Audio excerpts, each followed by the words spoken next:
C'est incroyable le plaisir qu'on prend avec cette équipe en ce moment. Ah. C'est incroyable, c'est incroyable. Pourquoi t'es jaloux? Je suis pas jaloux, frère. Jaloux, Je suis pas jaloux. J'aurais jamais pensé qu'on allait venir s'asseoir ici, hein, faire un débrief, et c'est toi qui es plus heureux que moi.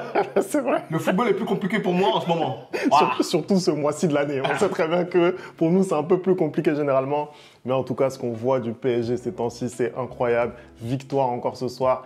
4-1 au Parc des Princes face à Monaco. C'est quand même le 3e de Ligue 1, l'AS Monaco, malgré tout, même s'ils sont nettement en retrait ces dernières semaines. Mais encore une fois, ce que je vois de l'équipe de Luis Enrique depuis quelques semaines maintenant, en fait depuis le début de l'année civile, je trouve que c'est quand même très très fort. Et Anderson, on va en parler. Bah écoute, avant de commencer la vidéo, avant de lancer le générique, hein, Femi, j'ai besoin que 2 d'entre vous s'abonnent parce qu'on est à 7998 abonnés. Donc j'ai besoin que 2 d'entre vous tout de suite là cliquent sur abonnement. Je veux voir, en même temps que je regarde la vidéo, je veux voir si je passe à 8000.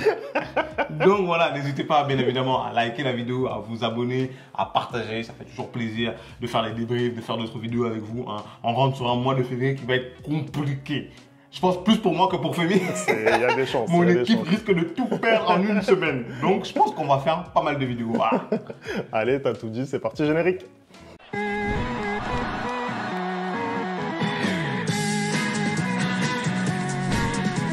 On commence Anderson, beaucoup de choses à dire de ce match. C'est un match qui est calé juste avant un match de Ligue des Champions, qui intervient après une qualif en Coupe de France. Coupe de France d'ailleurs où le chemin s'est largement dégagé pour le PSG. Mais finalement, c'est quand même un choc face à Monaco. On sait très bien que voilà, c'est le haut du panier en Ligue 1. Hein. Je sais que tu fais la moue parce que le match s'est passé peut-être un petit peu plus facilement que ce qu'on pensait pour le PSG. Mais c'est vrai que malgré tout, ça reste un choc de notre c'est Ligue 1. ça. C'est un choc.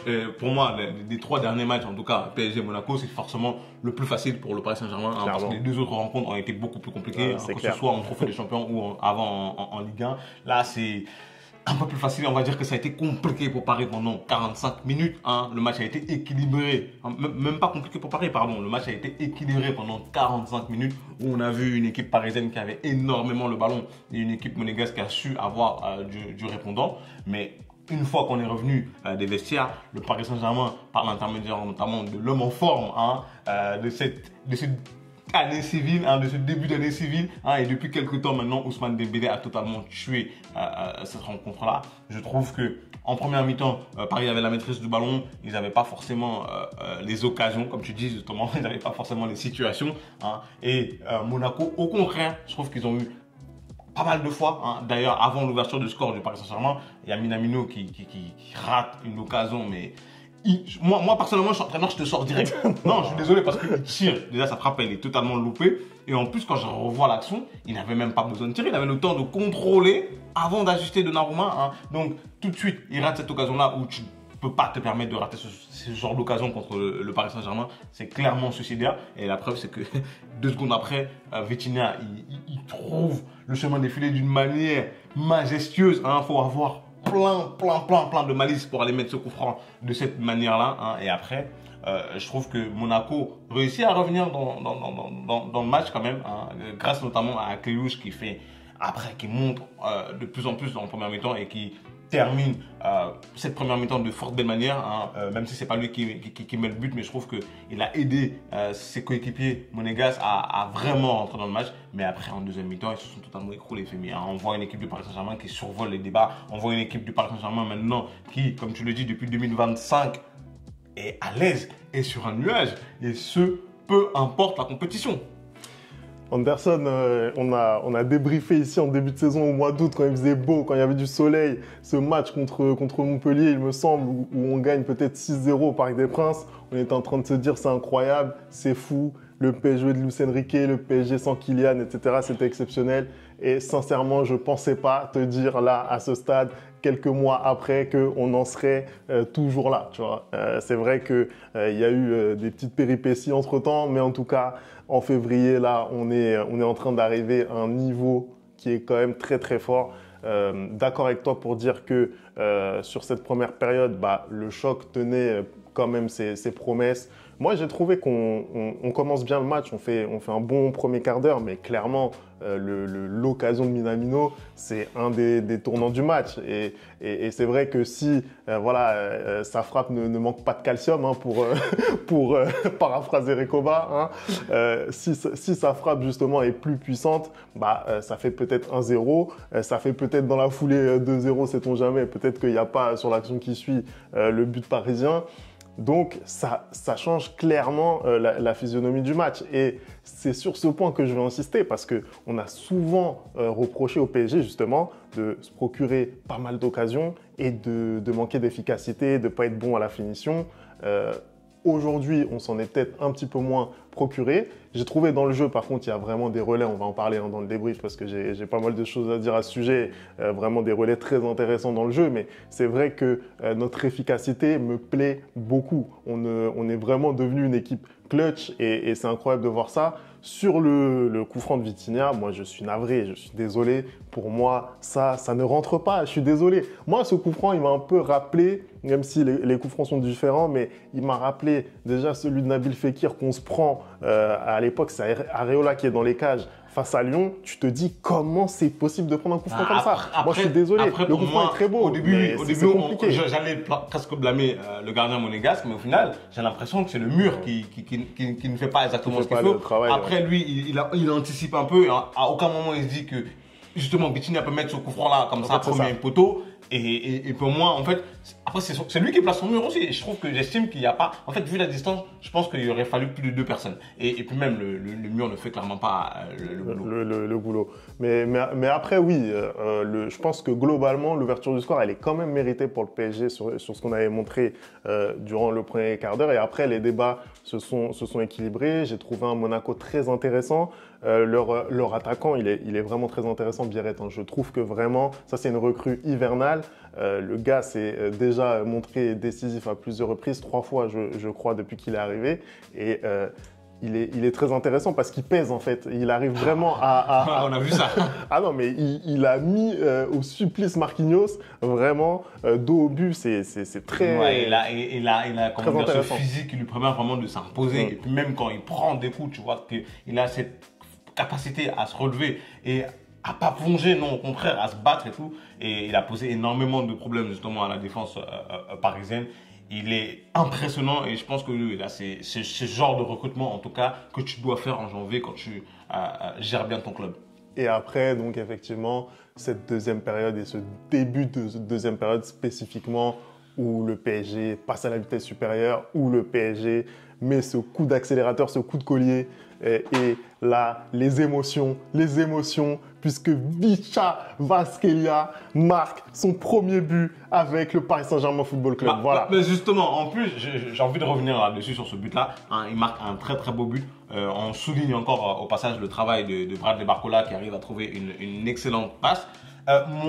Il élimine bien le défenseur et ensuite il ajuste très très bien le gardien. Justement, moi, avant ce but-là, je trouvais justement que son match était un peu compliqué. Pourquoi? Parce que quand je regarde sa première mi-temps, il y a énormément de déchets. Hein, j'ai l'impression qu'il fait bien les choses pendant, on va dire, si c'est un 100 mètres, pendant 70 mètres, 80 mètres, et les 20 derniers mètres, il gâche un peu. C'est ce que j'ai eu comme ressenti en première mi-temps, c'est-à-dire que plein de fois, j'ai trouvé qu'il n'avait pas le geste juste. Plein de fois, j'ai trouvé qu'il n'avait pas l'appel juste. Plein de fois, j'ai trouvé qu'il n'avait pas l'élimination juste. Hein. Et toute la première période, ça a été très, très compliqué pour lui. Après, tu vois quand même que techniquement, c'est un joueur qui est très à l'aise, qui est très, très, très, très fort. Mais j'ai trouvé qu'il manquait énormément de réussite dans tout ce qu'il tentait en première mi-temps. Et là, en deuxième mi-temps, pour le coup, il a été récompensé. Donc, moi, j'avais envie de te demander qu'est-ce que tu as pensé de sa vraie première prestation au Parc des Princes et avec le Paris Saint-Germain. Non, je partage totalement ton analyse. Je ne vais pas paraphraser.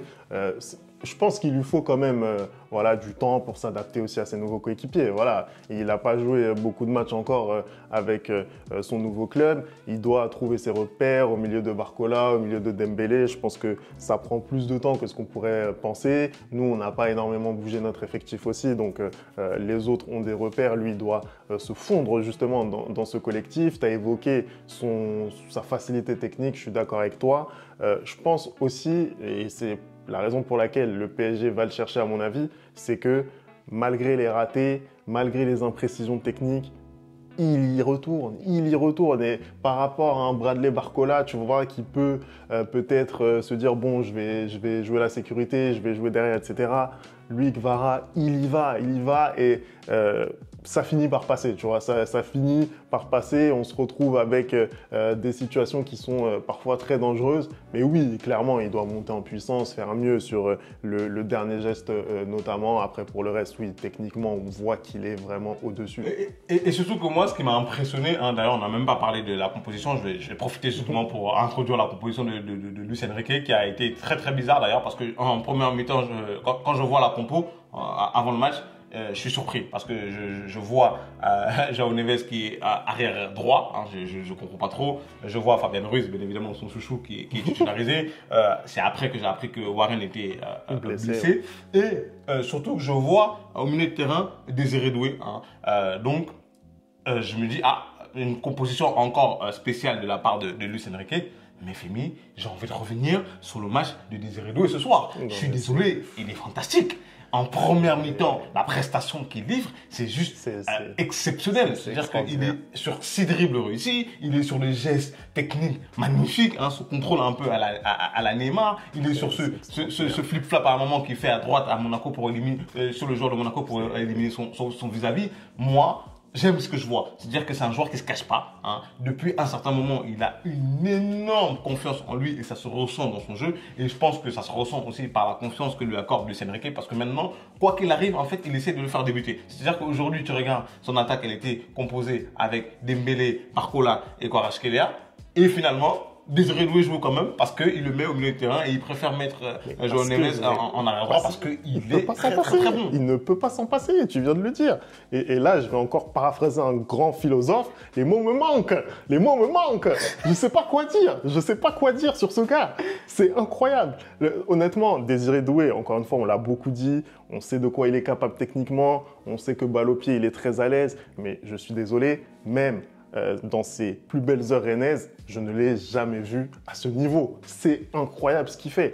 Vraiment, la façon qu'il a de tenir sur ses jambes, c'est incroyable. Je trouve vraiment que physiquement, il a un coffre. Mais c'est incroyable. Comment t'expliques justement cette métamorphose entre un joueur qui est arrivé où c'était un peu compliqué pour lui, où beaucoup de gens avaient un peu du mal avec ses prestations lorsqu'il rentrait ou lorsqu'il était titulaire, à ce joueur qu'on a aujourd'hui qui limite le peut même plus sortir du 11. Non, je ne peux pas te l'expliquer. Franchement, Anderson, je te regarde là, les yeux dans les yeux, je ne peux pas te l'expliquer. Encore une fois, je présume que le déclic, il arrive à Salzbourg parce que c'est un match très important et que son entrée, elle fait du bien, elle met le PSG à l'abri. Mais pour le reste, je ne sais pas ce qui a fait que vraiment ça l'a vraiment débloqué. C'est incroyable. Et depuis ce match-là, on ne voit pas le même joueur. Aujourd'hui, il joue vraiment avec personnalité. En fait, c'est ça que j'apprécie le plus, c'est que il a plus peur de tenter ses flip-flaps. Il a plus peur d'aller provoquer justement son vis-à-vis. Il est très dur à faire tomber. Et je trouve aussi dans la justesse, dans le dernier geste, l'avant-dernier geste, ça fait la différence avec un Barcola, avec un Kvara par exemple. Et on a juste à regarder la passe décisive sur Dembélé. Moi, personnellement, il m'a surpris. C'est-à-dire qu'il a tellement bien masqué sa passe que j'ai été archi surpris. C'est exceptionnel. Un autre aspect aussi que j'ai beaucoup aimé du Paris Saint-Germain ce soir, hein, ça m'a un peu rappelé le Barça à ses grandes heures, c'est l'activité offensive des 3 devant. C'est-à-dire que, ou des 4 même si je peux rajouter Désiré Doué, c'est-à-dire que pour le coup, je ne savais pas c'était quoi le poste de chacun. Ouais, c'est-à-dire qu'à un moment, un était à gauche, un était au centre, l'autre était à droite et ça intervertissait toutes les 2 secondes et j'étais totalement perdu. Et je pense que c'est ça que justement Luis Enrique veut amener dans son jeu et dans son effectif. Et c'est le fait de ne pas savoir exactement où chaque joueur peut jouer, ça trouble énormément la défense parce que déjà pour faire du marquage individuel c'est très compliqué parce que quand à un moment tu vois Dembélé il est à gauche, après 2 secondes après il est au centre, 4 minutes après tu le vois maintenant il attaque de la droite, c'est très difficile. Je trouve que justement ça ce soir le Paris Saint-Germain et notamment les avants ils ont réussi à très bien faire ça. J'ai même trouvé à un moment qu'ils fournissaient énormément d'efforts défensifs, hein. J'ai l'impression que comme je le pensais, la vie est plus belle sans un certain poids. Voilà. Je ne dirai pas le nom, mais on dirait que la vie est plus belle quand tu es délesté d'un certain poids. Voilà. Moi, je vais pas rentrer dans ce débat. Je pense qu'on l'a suffisamment eu. vu, mais pour revenir sur ce que tu disais, notamment sur l'imprévisibilité tant voulu par Luis Enrique, bah, là-dessus, tu es obligé de constater qu'il ne nous a pas menti, il ne nous a pas raconté de salade. Aujourd'hui, Luis Enrique met en pratique ce qu'il nous avait dit. Il voulait justement des joueurs qui jouent à tous les postes de l'attaque. Quand il nous disait que Barcola, pour lui, il est capable de jouer en numéro 9, ça rigolait, ça rayonnait. Moi, le premier, je lui rayonnais. Et aujourd'hui, dans le courant d'un match, on voit souvent Bradley Barcola prendre cette position numéro 9. Un Kvaratskhelia, par exemple, on l'a acheté pour jouer à gauche. Aujourd'hui, on l'a vu à plusieurs reprises sur le côté droit. Et même chose pour Ousmane Dembélé. Et je pense que ça a aussi été un game changer. On l'a vu la plupart de la première période dans une position plutôt axiale. Et en deuxième période, il va sur le côté droit. Et comme par hasard, son relais avec Désiré Doué, il arrive de la droite. Et derrière, ça fait ficelle. Donc, bravo Luis Enrique, bravo à lui, c'est tout. Et justement, hein, tu viens un peu d'ouvrir les portes et je ne veux pas hésiter à m'engouffrer dedans. Hein, je suis désolé, voilà, je profite. On va parler d'Ousmane Dembélé. Hein. Parlons-en. Femi Issa, hein, toi qui es hypocrite. Non, parce qu'il va mentir. Toi qui es hypocrite. Tu étais ici sur cette chaîne-là. Hein, vous êtes tous témoins. Non, je peux pas. Tu n'arrêtais pas de casser du sucre sur le dos de Ousmane. Moi, je te disais que... Moi, je suis désolé, hein, quand je vois un Paris Saint-Germain en difficulté, bah, le seul joueur à chaque fois qui surnage, c'est Ousmane Dembélé. Et aujourd'hui, hein, il a les prestations et les buts qui vont dans son sens et les statistiques qui vont dans son sens. Et maintenant, hein, je vous lis le message que Femi nous envoie. Et maintenant, subitement, on reçoit quoi comme message? Dembouz, va falloir mettre du respect sur lui. Femi, t'es un hypocrite. Moi, je te le dis. Moi, je te dis que t'es un hypocrite. Voilà. Je te le dis. On règle le compte ce soir. Non, je peux pas laisser dire ça. Je suis désolé là-dessus. Je peux pas laisser dire ça parce que Ousmane Dembélé, franchement, j'ai été exaspéré et je pense que c'était à juste titre. Non, je suis désolé. J'ai été exaspéré par ces occasions manquées. Là, j'ai son tout droit, par exemple, face à Gérone. J'ai son occasion manquée, là, contre le PSV, où il l'envoie dans la tribune Auteuil. J'ai tous ces matchs-là de Ligue des Champions en mémoire qui ont failli nous coûter notre place dans les 24. Je suis désolé, je ne renie pas ces paroles-là. C'est la vérité. Après, j'ai toujours dit que Ousmane Dembélé, et tu regarderas nos vidéos depuis qu'on a commencé cette chaîne. Je vais aller chercher. Va investiguer. Et vous-même dans les commentaires, allez investiguer. J'ai toujours dit que Ousmane Dembélé, c'était notre atout offensif numéro 1. Je l'ai toujours dit, c'est la réalité. Et aujourd'hui, c'est criant. On rappelle que ce soir, il a inscrit ses 12e et 13e buts en 2025. Je vais y arriver. Ce qui fait de lui le meilleur buteur d'Europe. Allez, ça y est. Voilà. Dans 2 minutes, on va commencer à me parler de ballon d'or. J'ai rien dit pour l'instant. Pour le moment, j'ai rien dit. Mais en tout cas, je suis content de voir qu'il est capable d'enchaîner à un tel niveau de performance. Et sur le match de ce soir, je pense même pas que ce soit son meilleur match. Hein. Il a eu une première période qui est plus confidentielle que d'habitude, mais justement, c'est pour ça que je disais, le fait qu'on l'ait plus vu sur le côté droit en deuxième période, ça a changé la donne, je suis désolé. Mais moi, ce qui me frappe, en fait, c'est que surtout, moi j'ai toujours loué sa capacité de percussion, hein, sa capacité de provocation, parce que pour moi, j'estime depuis longtemps que c'est le meilleur avant-centre, en tout cas, quand je dis avant-centre, c'est attaquant du Paris Saint-Germain, c'est celui que même quand les matchs sont compliqués, qui arrive à faire une différence. Moi, aujourd'hui, ce qui me ravit, c'est qu'il arrive à la fois à allier cette vitesse dans le dribble, cette percussion-là, avec des statistiques. Aujourd'hui, il est devenu létal. C'est-à-dire que quand tu regardes son premier but, la frappe qu'il te met, tu vois qu'il a envie de défoncer les cages, en fait. Il n'est pas là pour blaguer. Hein. Là, le deuxième but, tu vois que son placement, il est très bon. Hein, depuis 2025, sur ces 7 derniers matchs, je crois, c'est comme tu l'as dit, c'est 13 buts. Hein, donc, tu vois un Ousmane qui sent les bons coups, un Ousmane qui est vraiment en place et qui devient enfin un leader dans cette équipe-là, parce que même dans son jeu, tu remarques que quand le match est compliqué, tu le vois tenter des frappes en fait maintenant aujourd'hui. Et tu vois qu'aujourd'hui, quand il tente des choses, la seule différence, c'est qu'avant ça rentrait pas, aujourd'hui ça rentre. Pourquoi? Parce qu'il est en confiance et tu sens un joueur qui est en confiance et tu le ressens clairement dans son jeu. Mais là-dessus, même sur les frappes qui ne rentrent pas, c'est ça, moi, qui me marque aussi, même sur les frappes qui ne rentrent pas, c'est pas les mêmes frappes, c'est pas la même chose. Tu sens vraiment que là, le gars, c'est un tueur. Il est vraiment là pour abattre. Il est là pour abattre et ça fonctionne vraiment. Avant qu'on termine ce débrief, moi, je voudrais parler de quelqu'un, encore une fois. Je suis désolé, tu as commencé à l'évoquer tout à l'heure au moment de... Non, même pas, parce que bon, Akliouche, le niveau de performance qu'il a, et tu fais bien de parler un petit peu des Monégasques. Moi, Akliouche, je te veux dans mon équipe. C'est pas The Voice, mais je te veux dans mon équipe, mon gars. Je te veux dans mon équipe. Je me retourne, je fais le flip-flap avec mon fauteuil, si tu veux. Je te veux dans mon équipe. L'année prochaine, tu dois être avec moi. Mais non, je voulais mettre en valeur, encore une fois de plus, João Neves, parce que le match qui nous pond ce soir, mon gars, c'est du très haut niveau. Du très haut niveau, encore une fois. Bah, j'en parle même pas parce que tellement ça devient normal, habituel. Et c'est vrai qu'il faudrait qu'on arrête de banaliser justement l'exceptionnel parce que il est juste exceptionnel. C'est-à-dire qu'il arrive à jouer dans cette position d'arrière droit aujourd'hui, même si tu vois. En fait, moi, le Paris Saint-Germain, je ne sais pas vraiment quoi penser parce que je ne sais pas les joueurs, ils jouent à quel poste. Parce qu'aujourd'hui, il est aligné sur la fin du match arrière droit, mais j'ai l'impression que tout le match, je l'ai vu au milieu de terrain. Tu vois. Et malgré tout, je ne sens pas qu'il y a un manque, par exemple, quand Monaco attaque à droite ou à gauche. Tu vois. Donc, non, ce joueur juste fantastique. Hein. En plus, moi, vous ne savez pas, mais moi, je suis un grand amoureux du style. Et le fait qu'il mette son maillot comme ça dans le short, non, moi je kiffe. Moi, les joueurs rétro comme ça, là, ça me fait du bien. Ça, c'est le football que j'aime. Voilà. Non, c'est extraordinaire. Vraiment, ce gars est fabuleux. Je voulais en parler avant de terminer le débrief parce qu'il est extraordinaire. On va s'arrêter là, je pense. On a fait le tour. Bah, on a fait le tour. Hein. J'espère qu'au moment où je serai en train de regarder la vidéo, il y aura 8000 abonnés. Et normalement, 8002. Voilà. Allez, merci d'avoir regardé cette vidéo. On n'oublie pas les bonnes habitudes. @le replay foot. Et on se retrouve très vite pour une nouvelle vidéo. Ciao.